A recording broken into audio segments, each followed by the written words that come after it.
Ya, Burhan, survei Indikator Politik Indonesia menyebutkan 54,9% responden setuju dengan hukuman mati. Apa yang Anda baca dari pesan publik itu?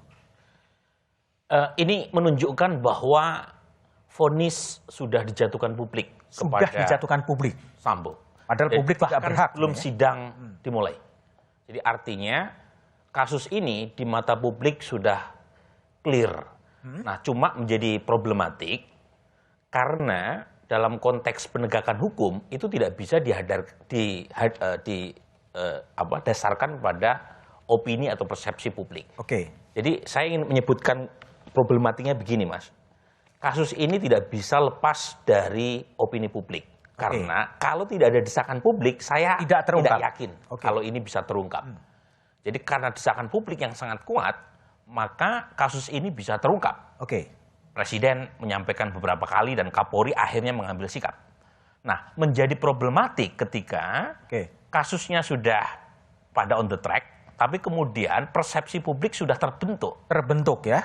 Misalnya, satu, kalau ditanya, apakah publik percaya atau tidak percaya ada motif lain di luar dari pelecehan seksual, sebagian besar tidak percaya. Tidak percaya. Coba kita lihat ya, terlebih dulu, sebentar, Burhan. Kita coba lihat apa sih sebetulnya temuan dari survei yang dilakukan oleh Indikator Politik Indonesia pada 11 sampai 17 Agustus 2022. Inilah survei hukuman paling pantas untuk Verdi Sambo itu 54,9% hukuman mati. Ya, kemudian adalah penjara seumur hidup 26,4%, penjara 20 tahun 3,4%, tidak tahu tidak jawab 10,1%, dan yang lainnya 5,2%. Ada tambahan survei kedua, ini survei Sambo terancam dihukum mati. Sangat setuju 45,2%, setuju 30,8%, kurang setuju 11%, tidak setuju sama sekali 3,2%, tidak tahu tidak jawab 9,7%. Itu adalah dua pengumpulan pendapat indikator.